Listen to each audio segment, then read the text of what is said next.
welcome to our next episode of Parliament. Today we're going to be talking all about the CHERYL ZONDI case, and just in relation to the broader context of rape culture in South Africa and rape culture globally.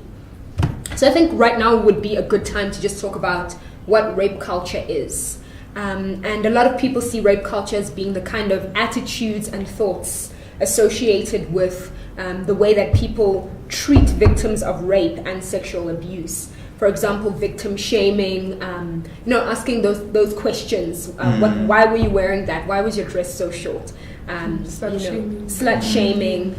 You asked for it. Those kind of respectability. Respectability politics. Yeah. So, what did you guys think of the CHERYL ZONDI case? Have you been following it? Yeah, I've been following it, like literally I'm not going to say from beginning to end, but then I caught it in the middle and once got hooked on it, because I've also realized how the justice system has also treated the victim as well. The way, the lawyer was questioning her. It was really bad, because he was just asking her about how it was when this man was just busy with her. That was not really cool. So yeah, that for me was also quite a traumatic. It was quite traumatic actually. Listening to him ask her, "Oh, did you have a good time? How deep was the penetration?" Things like that. Yes. And it almost feels like I felt like the judge should have intervened almost. I mean, he did. He did intervene, yeah. But I did feel like that was a bit too much. Yeah. But apparently somebody was saying that no, it's that's what what it is, prosecution lawyers, the defense lawyer rather. The defense lawyer is supposed to be that cutting. Yeah, he's supposed to make sure that this girl was trifling, she was playing around. Saying she was trifling and everything, making her look like she was promiscuous. You could also see even the effects of what this rape could do to her, in terms of piercing her tongue, having tattoos and everything. That could also make it look like she was promiscuous, she deserved it, those kind of stuff. So it's she was a bit of a flighty girl, and so obviously she was just, she knew what was going on. She was even, how old was she at the time? She was 14? Yeah. It was 14. I mean, what do you even know when you're 14, I think one constant in rape, of rape culture, both in South Africa and abroad, is that the culprit is not really held responsible. You know what I mean? Yeah. It's like they just acted out of instinct, and that's okay. The victim is the one who has to take responsibility, shouldn't be walking out too late, should dress appropriately. But we don't really teach men that they do not have the rights. They do not have the rights to violate another person, not just rape, but any form of sexual harassment or violation is completely unacceptable. Because I think it's that male entitlement. I think a lot of power. Definitely. And that's a really good point, because I think that rape culture is about power. It's about disempowering women, for example, anybody who's been raped, but specifically women. About making them feel less than. Okay, you deserved it because you were wearing a short skirt, or in fact you were lucky to have been raped. You were lucky to have this man look at you. You know what I mean? Desired. Yeah, to be desired. There is that kind of attitude. So I wanted to also ask, in terms of South African rape culture, who is actually responsible? With CHERYL ZONDI's case, we saw that there were a lot of women involved. There were a lot of handlers. Involved in keeping. In making sure that Omotoso, the pastor, was kept this harm, So are women complicit in upholding rape culture in South Africa and globally? What do you guys think? I think, just to tie with my previous statement, I think every single adult in society is responsible and complicit if you continue to condone that kind of behavior of men, if you continue to put the blame on the victim instead of the Sure. suspect. Yeah. If you continue to keep quiet when you know that something is happening or could be happening, That's true. I think everyone is responsible. Yeah. And I think, sorry. Even with the way the family is sometimes, we do not want to draw too much attention from outside. So if a relative raped you must keep it to yourself, or the entire family must know. Always act like nothing has happened. And at the end of the day, the rapist is around, coming in and out as he pleases, but then you are sitting there like literally it's eating you up, it's destroying you on the inside. You're becoming this person whereby you don't even know anymore because of the mind and everything. It's just falling backwards. And then the next thing, oh gosh, you're a troublemaker now. They do not understand what type of psychological effect this thing has, but they want you to keep it as a secret so that the public must not know. To keep up appearances, not shame the family. The name of the family. Exactly. And I think in doing that, then it takes away your power.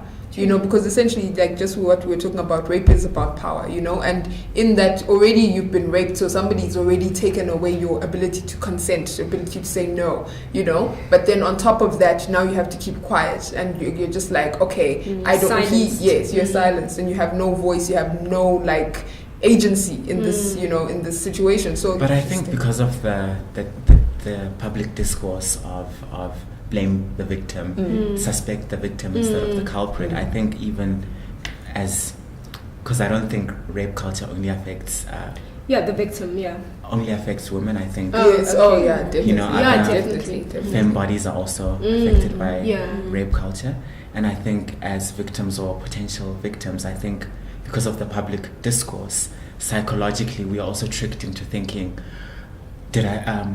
should I have been more responsible? Should I have dressed differently? So it's not like the individual is completely free from social conditioning. Yeah, definitely. Yeah. Which is something that I really find weird when they say that you are dressed in a very provocative way, but then when we look at how culture was back then, even when we look at traditional attires now, we see that most of our traditional clothing is revealing. Is revealing and everything. Men could also handle themselves back then. Could they though? I wonder, because I think this is also going into another conversation, but it is the conversation of is black patriarchy the offspring of white patriarchy? You know what I mean? Did colonization, for example, just aggravate black patriarchy, or have African men always been patriarchal? In their own way. Because when you look at the way that women dress, for example, the way that women are dressed, it's not, you're not protected. Your breasts are out, for example.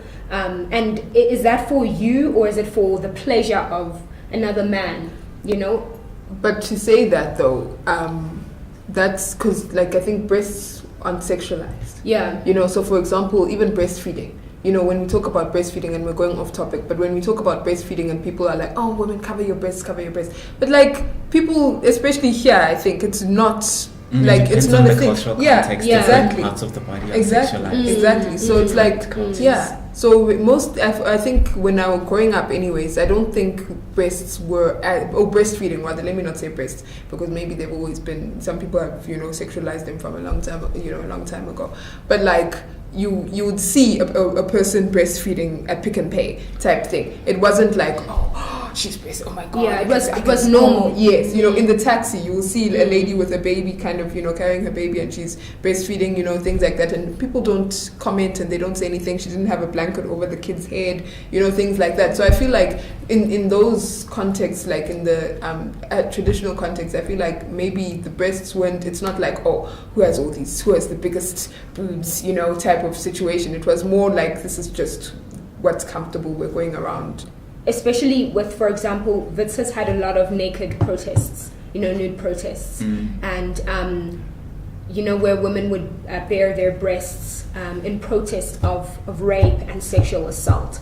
And when you attend the protest, you just see guys there who are recording, you know, and they're not recording for because activism. it's not activism. It's pleasure, you know, exactly, you know. So it is definitely it's a different kind of activism. Do you think that's a disempowering experience when you're bearing yourself as an act of protest and someone does the very thing that you're protesting against? Do you think those women felt disempowered? I don't think they felt disempowered. I don't think that they felt disempowered, because I think you're also, you know, very concentrated on what you're doing. It's about you and reclaiming your body, you know, in the space. But I do think that, I mean, it's so disrespectful, and it just tells you as well the kind of culture that we're in. You know what I mean? And then you have to ask, is that effective? Is it effective? You know, because even when you think about the law as well, and just in terms of what we're talking about with the CHERYL ZONDI case, does the law support rape culture? You know, has the law silenced women to the point where actually there's no space for you? The processes of the law, the way that the law handles rape and sexual abuse cases, is it beneficial to the victim? You know, at the end of the day, or does it just cause more trauma? In the way that it's handled, and should it be revisited, for example? You know, I think it should be revisited. I think it's very interesting when you talk about rape culture, because I was recently watching a video online. I think I told you guys about it, where this guy was saying that rape culture in America is not a thing, because he believes rape culture is a culture, is a system that supports rape, you know. And he says no, in America they don't have that, because the legal system is very much in support of the survivor, you know. And so then I'm thinking about in South Africa, and he also said that the statistics of rape there, like rape persecution, are higher than that of murder persecution. So that means that, you know, more rapists are going to jail than murderers. And then I'm thinking about in South Africa, and I'm like, oh, perhaps, you know, our rape culture is really, it's really bad, you know, in terms of legal framework. The legal framework, because, you know, like a friend of mine was talking about her own experiences with it, and how the person is re-traumatized through having to tell the story over and over again, and all of that. And even with the whole thing of once you go to, like, even with the CHERYL ZONDI case, so it's a nurse who was busy making inappropriate comments, you know, there's all of that, you know, so many things, barriers to justice, you know. And people in the legal justice system who don't believe you, like the police. Don't believe you, you know, and the police people don't believe you. The nurses are now also problematic, and friends also and family might also friends and family are just like, no, you're bringing shame to the family. And when you look at it in the national sense, you know, you have the crazy rape case, and that also just shows you that, hey, like, oh, you know, this is what happens when you come out. You know, you're just going to have to go into exile and commit suicide. And it also goes with the person who actually committed the crime, you know. The person is prominent. He was trusted in the community. He was known to be this person who, like, was close to God and everything. And CHERYL ZONDI, being a young person at the time, she believed, she might have thought she was doing the right thing, because obviously because of this man is prominent, and what he tells you, well, might happen, might not. She was like, okay, let me just submit to this, because I don't want such and such happening to me. I think it's also important to highlight that rape culture is not just about the act of raping someone, but about all the other things that lead up to rape that we permit as society, like sexual harassment. And in my own experience of sexual harassment in the academia, I feel like as a victim, sometimes you feel like you need to protect, as you just said, the culprit, because they're prominent, they're respected, they're employed, they could lose their job, their families will be affected. And I think we don't have the education from a young age to not take that upon ourselves. Because a lot of people, when they think about rape and rape culture, they conceptualize it as it being a thing of fragile masculinity, and because men have been taught that if you don't perform masculinity in this way, then you are you're not a man. And so then now they have to assert their power by taking someone else's power, you know. Like, what is rape really, and why is it so different from stealing, you know? What about it triggers society in such a way that we can't even come up with laws that really protect the victim? Well, with stealing, you can hopefully, but there's a 90% chance that you can get the object back, right? That's true. If there's proper investigation. With rape, you can't ever. It's intangible. That's I true. think it's Yeah, intangible. and also proving.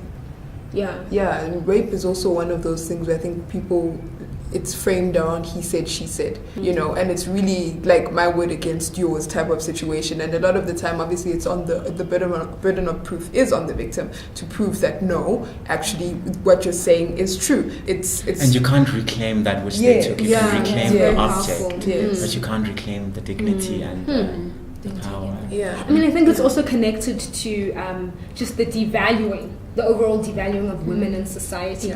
You know what I mean? How really women are treated as objects. You know what I mean? It's transactional, you know, to the point where even I remember a couple of years ago where it was a couple of years ago, but one of the judges said that, you know, a husband can't rape his wife.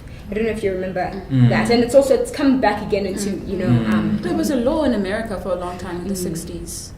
Where husbands couldn't rape their wives, and that already tells you that's a possession thing. It's I own you, you know. So I do. So I own you. And I mean, you can even see it in the way that when you're walking. I mean, I used to hate taking taxis and walking because you were constantly being harassed. I didn't even know that was sexual harassment. You know, I didn't know that was sexual harassment. I just thought, or that it was wrong. you know, this is just how men are. Yes. You know, you're walking on the street, you're being whistled at, you're being catcalled. You know, you're in a taxi, your thigh is being touched, you're being, you know, the worst. Like, honestly, like some of them, they come to you, they hold you, they hold your hands, There was a guy grab who you. there was a guy who literally touched my breast.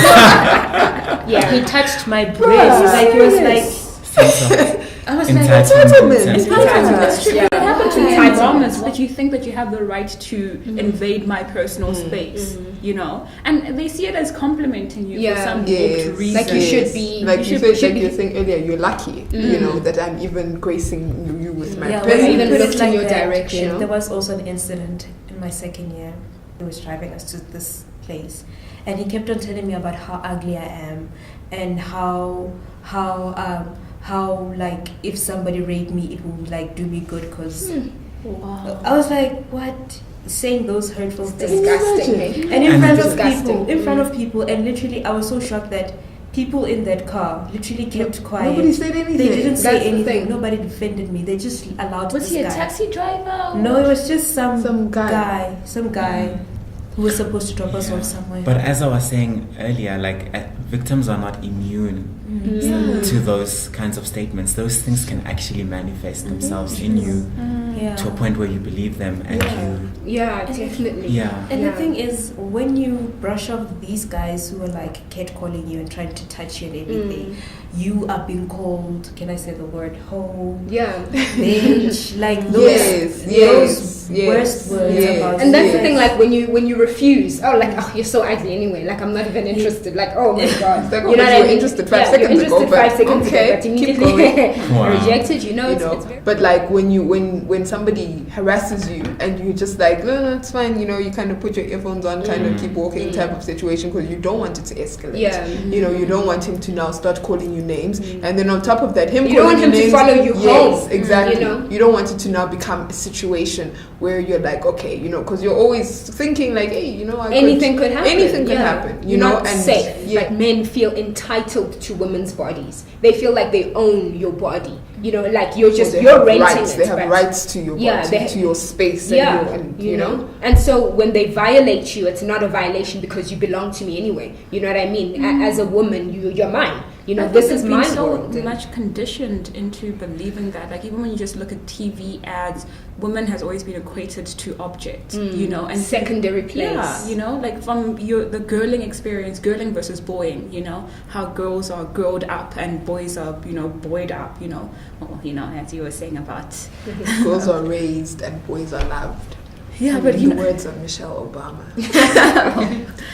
But you know how, like, you know, even on the playground where, you know, if a boy does anything, it's, oh, because he likes you, you should be, you know, from that young Yeah, he age. abuses you, Yeah, and that means you he should likes be you. okay with Yeah. that. And like, they're also taught that. They're also taught that it's okay for you to treat a girl like that because it's seen as a compliment. And then as they grow up now, they're seeing Lollipop Lounges posters all over. I don't know if you know, Lollipop Lounge is like a strip club or something. I don't know what it A is. gentleman's club. Don't catch me there. And so then, like, so many of the ads were based on the objectification of a woman's body and how a woman is seen as a commodity, you know, something that naturally helps you sell a product. Yeah. You know, even if we're selling men's razors and it needs to be a man with a woman hanging on to him, telling you that this product is worth it, you know, and if we're already if we're socializing adults that way and we're also raising children that way, then of course they'll think that they can own an object, they can own women, because women has been equated to objects. Very interesting then, because if we're saying that our culture is so saturated from marketing and advertising supporting that, supporting rape culture, how do we begin to undo rape culture? I mean, it's a big task to take on, but what are the small things that we could even start doing that begin to undo rape culture? I think they're educating at a young age, saying that, no, this person is a human just like you're a human, you know, you can't, would you like to be hit? No, I would not like to be hit. No one wants to be hit, you know, and from a young age telling people that you're the same, you're both valuable, you know, and That's true. I think that might help a little. In some cases, I actually feel like children are being educated more than parents, because I feel like at school in LO, you're taught about, as a child, you're taught about your rights and what to do if someone does something to you. But when you go home, your parents have a completely different idea and, you know, and approach to what has happened to you. So I feel like parents are the ones who are really lacking in the tools and information. Yes. But I think also, like, in terms of like how do you dismantle rape culture type of thing, I think you definitely have to start from, you know, calling out people, you know, like I think it was the same, I think when people talk about like racism and things like that, where it's like, no, when you see something happening, say something, you know, you see your friend acting funny, like that wasn't cool, you know, type of thing. You actually call them out and you say no, so that they don't keep, you know, perpetuating the same behaviors. I think guys especially, I don't know if they I don't think guys call each other out. They'll see their boys, like I remember No, I've met a lot of guys some unproblematic behavior. No, I think there is a misconception that guys don't. Yeah, and also, like, I don't like to be like, oh, not all men and stuff, because I don't believe not all men. I don't believe in that argument. Not all men do that, hey. But I've met, like, especially through Melon, I've met a lot of guys that call each other out on these things, you know, and it's very refreshing. I'm like, but why aren't we told? Because I think there's also this whole psychology that happens. If we're going to always think that men don't do certain things, then we're going to also give that energy out. And when we have TV series, it also portrays men that way. Oh, men don't do this. So then men will be like, yeah, I don't do that. Men don't have emotions. Oh, yeah, I don't have emotions. When we know you have emotions. It's just like you've been told. You've been socialized into thinking that you don't have emotions. And it's also seen, I guess, as the norm. Because, you are right. There was, I think there was an incident on Twitter. There was a guy that he was like, no, my friend was like, oh, he got a girl pregnant. And then he came back and he was busy laughing with the friend, saying, oh, haha, no, I got her pregnant. She's trying to get me to pay for the baby, whatever. I told her that's not my baby. You know, that's not my kid, type of thing. He knows it's his kid. Everybody knows. His friends know. He's like, yeah, no, that's none of my business. I told her, and he was busy making a joke of it. And the friend was like, excuse me, you know, like, how can you know this girl, you know, you were the one who, you know, impregnated her. You have, this is your responsibility. Go look after your responsibility, or else we're not going to be friends. The friend obviously couldn't believe it, like, what are you really doing? And he's like, no, I'm cutting you off. And he cut off his friend, you know, and he was just like, because you can't, need more of that. You can't be friends. It's equally, when you say it was a pleasant surprise to see someone, you know, calling his friend out. I think it's also equally shocking when people don't call other people out. I read a post, it was, I think, 2 years ago, about a guy who was bragging about how easy it is to sleep with women when they're drunk. Someone who goes to bed, sleeps in prom, is a student on my Facebook. Who was bragging about and none of the men called him out. There were women who said it's not okay, arguing against him. But I was shocked at how easily he could get away with that. And how free. Even just the goal to actually post that on your Facebook. Exactly. Like, That's what are you doing? Exactly. Exactly. So. Oh yes, because I was saying we've been socialized into thinking that it's honorable to stay in toxic relationships, and that can be toxic platonic relationships as well. Where you think that it's not okay for me to call out my friend. If my friend says something problematic, then I should just like leave it, because they're my friend.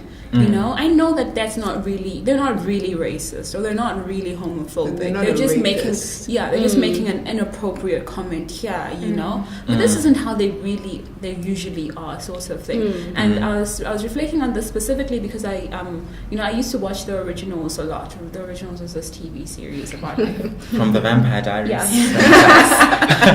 I didn't watch the Vampire Diaries, but I quite like The Originals, and now I like its spin-off Legacies. It's also quite nice. Anyway, and so I was watching The Originals, and in The Originals, it's this family annoying, anyway. But then there are two brothers, and there's one that is really just. He's very, very, very problematic. Like, he just kills people at one whim and wada. Then there's his brother, and his brother is there to try make him a better person. But like, the brother hardly calls him out on his nonsense, But it's seen as, no, this is real brotherhood. Like, their relationship was so strong. Like, they chose to die together in the very end, And I was like, we've been socialized into thinking that honor means staying, and tolerating. Loyalty. That's real. And even like going on. Sorry. Even just going back to that, the Women's League and how they protected Zuma through the crazy scandal. It's also that sort of saying blind loyalty, where we're told that if you really honor someone, and if you really love someone to a certain extent, then you're going to be loyal towards them. Yes, even when they do not, act up. What did you want to say? No, I was just saying that even when it comes to loyalty, people will be pinned on saying, oh gosh, you said you're going to be with me till the end, so now why are you leaving me? And some people feel so guilty into calling them friends out, because they'll feel like, okay, I've known this person for a long time, and if I do this, that means I'm going to lose this person. So it's like... Can I ask a question? Do you guys think that we give victims enough information as to what to do when they have been violated or raped? You were speaking about how with stealing, you can track, there can be a tracker on the phone and you can find it easily, whereas when you've been raped, it's not as easy once you've taken a shower and time has passed. But do I, as a victim, am I informed that even after 3 years I can still lay charges? Am I empowered in that way? Can you still lay charges out of I don't know, that I'm asking. Well, I don't know. South Africa, I don't know, but with abuse scandals in the Catholic Church that were like rife in the news in the USA. There's limit. A statute of limitation. But I think it was like 30 years after.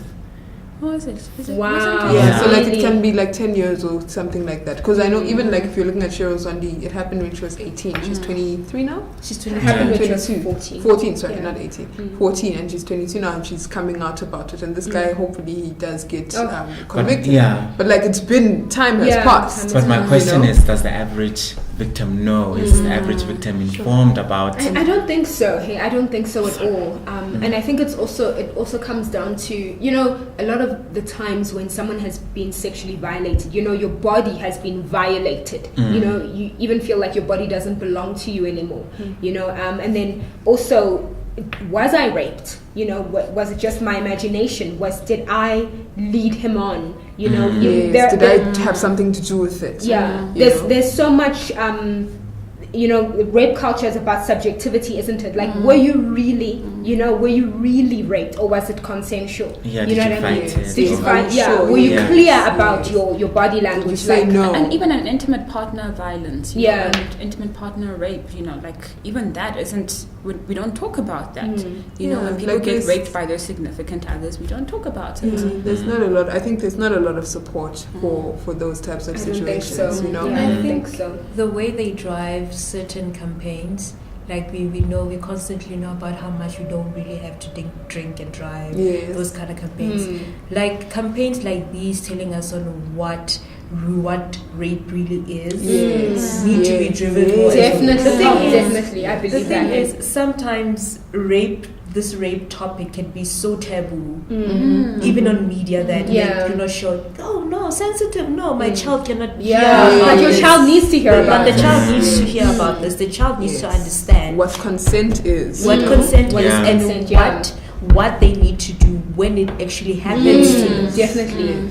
And I think one thing that I think a lot of people don't know as victims is that even if you consent, you can change your mind. Absolutely, absolutely. In the process, you can say, I don't want to do this anymore, and that the other person doesn't have the right to continue once you have said, once you've changed your mind. I think like people. No, well, I mean, it happens to men and women. You know, men probably less. Not less, but men probably less vocalized. Like, you know, I don't know if men report at the rates that women report, you know, also because of the shame and because of, you know, those instances where you're just like... They're demasculated.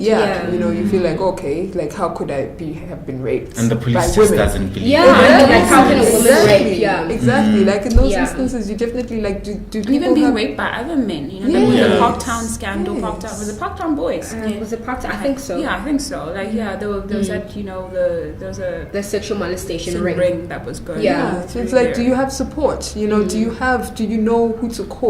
You know, what do you do when that happens? And it actually tells you that it's more prevalent in our society than we even know. You know, and that even... And it's like not a color thing either. Yeah, it's not a color thing. Yeah. Though it is touted as being black men rape more than any other, and that's completely not true. You know, it's completely not true. Yes, I recently watched a documentary on rape culture, actually. I just sadly do not remember the name of the documentary right now. But they were interviewing different men from all types of backgrounds in South Africa. And there was a group of white Afrikaner men that they also interviewed, and they were just as bad and as, you know, felt as entitled and as nonchalant about it as anyone else. So I think it's so interesting because I was just thinking about the RU reference list. Remember the Rhodes, the university currently known as Rhodes reference list. Anyway. So and just how a lot of people were against, a lot of men, let's say, and women, you know, were against it because they were like, but this could ruin his career. You know, this man's career could be ruined if he's on the list. You know, things like that. But I'm like, are you? And I'm like, how many people's careers are ruined because of rape? Not really. Come on. Maybe you should have thought about not raping in and the the first victim's place. life is ruined forever. Yeah, because they're never also expelled, so they can't go to any South African university for the next I don't know how many years. And remember the girl who committed suicide. There's so, I mean, look at these cases. We continually have these cases, you know, where men are being prioritized over women, you know, or victims are being prioritized over the perpetrators, you know. Perpetrators are being prioritized. Oh, sorry, I mean, other way over around. the victims. Perpetrators are being prioritized over the victims. So really, I mean, and why is that? Yeah, though? Like it happens even with like molestation as well. Like the perpetrators are always protected. What is it about society that has been conditioned to thinking that the perpetrator must be protected? We don't want to destabilize, you know, the existing norm. Like in the church, when the priest is the perpetrator, we don't want to destabilize the congregation and confuse everyone. He's trying to be loyal to the priest. Exactly. Giving him the benefit of the doubt. Exactly. Just thinking about the work of finding a new priest. You know. Also the work that the priest has done. You know, oh no, he was there during our divorce, or he was there during so and so. So it can't really be him. You know, it's like you're justifying his wrongdoing, justifying him molesting or just committing a crime towards another person, another human being. And I think it's also that we don't, until it happens to you, you almost don't have the words. You know, you can't articulate.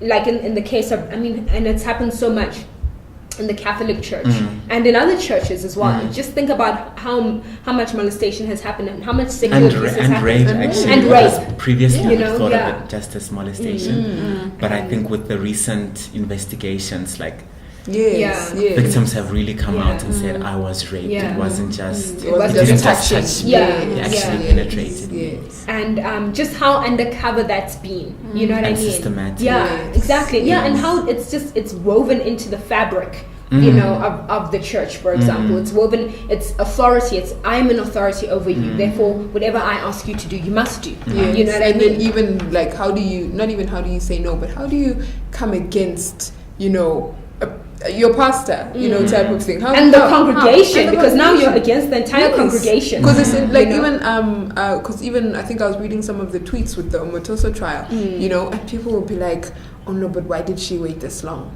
to come out to something talk, seems suspicious, you know, things like you know, something somebody was like, oh yes, something smells fishy. Can I tell you something? Situation. As if she's enjoying the session. Imagine Cheryl kept on saying, this man had a hold on me. You can just understand the things that this man was saying to her when nobody was around. Exactly. When she was 14 years old. She was 14. Can you just emphasize that she was 14 years old? Exactly. She was 14 years Nobody old. was there when this man was telling her, you need to do this because God is going to bless you. God is going to do God this. told me. Exactly. God told Nobody me. was there. Guys, honestly, Exactly. Nobody was there. And I think just, you know, the connecting of spirituality, you know, which is what this case really exactly. It's so intimate. It's your relationship with God, you know, and now it's your relationship with your pastor, who, you know, kind of becomes the mediator between your relationship with God. Exactly. How do you even begin? Sorry.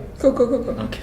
I think Christian communities are especially vulnerable to these kinds of situations, because I think I think religious communities, religious, like even an imam, a rabbi, all of them. You know, when someone's in a position of power, and some like your family tells you that you must respect this person, your community tells you that you must respect this person. You as a kid, how are you really going to be like? Why do you say Christian communities specifically, though? I agree that there's power in all religious communities and that power can always be manipulated. But I think in Christianity, over the 2,000 years of Christian history, we have made Christianity into this system where we always want someone between us and God. We always want, you know, someone to tell us what God is saying, someone to prophesy over our lives, someone to lay hands upon us. Mediator, exactly. That makes a lot of sense, you know, actually. And so he fit in right in there. Exactly, and we go to church looking for those people because we've been taught that you can't have a direct relationship with God, and I think that makes us especially vulnerable. Definitely. Throughout the proceedings, you know, and a lot of people were saying she looked like she had a divine force just propelling her because she was just so strong. But I mean, how does she continue living from this point on, really? You know, I think it's pretty hectic. I was reading on the news this morning that some critics were criticizing the fact that because I read this morning that there's at least 40 women that the preacher, you know, violated. It's been years, so they're probably exactly. But that are potential witnesses, at least 40. And a lot of commentators are saying, like, we are not protecting these potential witnesses because they don't have, like, people actually physically protecting them. Their lives could be threatened, you know, they could be manipulated into silence, but we're just letting them roam around as if... Sure. I mean, you even saw with the Omotoso church, the congregants, you know, how they're supporting him. You know, how a lot of people are supporting him. But that's the power that Christian preachers have. And it's a cult as well. So that relieves the brainwashing that's been happening. And that needs to happen again. You need to now unprogram people from hive mind. It really is programming. Like, it literally is. And even like the fact that because obviously what's her name, Cheryl, wasn't the only one. You know, I think there was on the news, there was another girl who was talking, I think those twins, I don't know, from Idols or something, and then there was another girl who they were interviewing, and she's like, it happened to us, but when we were leaving, you know, the girls were like, no, don't say anything because, you know, you don't want to, like, cause rift, you don't want to cause drama type situation. I just realized something, sorry. I just realized something. We focus a lot on Omotoso, but then there are also two other suspects as well involved in this case. who are in the church. Yes, the Yeah. women. Oh, the women. Who forcefully. Yes, the handlers. Who also had a hand Mm. in all this drama happening, convincing the girls to do this. Yes. You need to please the men of God. Yes. You need to do this. Humble yourself before Him. Mm. What about them? Mm. But Yeah. why did they? I guess we'll never really know. But that's But I guess they're also that's- part of the cult. I mean, now think about it, these two women. Were they also indoctrinated? Have they also just come through the ranks? Is it just a continuous cycle? You know? Because that's actually a good question. Like, that's where you ask, like, are women complicit in these types of things? Like, are women responsible? Like I think you said, everyone is responsible if you don't call it out. You know, but here we have two women, or however many women there are, who are actively like Bringing exactly, victims, pulling people into the web, exactly recruiting. exactly. Yeah. That's It could what be a I'm form looking of for. Stockholm You syndrome know? as well. Yeah. Yeah. That's also what happened. Like in a lot of these children kidnapping. Yes, and thingies, human trafficking. you know, a like, lot of the time, it's children a will be woman. used to be Yeah. bringing in other children. You know, because that's how you're that like Psychologically attached to you the know that now you yourself have become a perpetrator. But there's also that story in America. I'm very bad with forgetting names of things, but also like now of this young couple, early 30s, a man and a woman who are drugging people and intoxicating them with alcohol, and then both the man and the woman having sex with the victims are all female, but you know the culprits are a man and a woman couple together. Yes. Going to nightclubs, intoxicating people, bringing them home, and then sleeping with them, you know, against their consent. sure raping them. Raping them. Yeah. Exactly.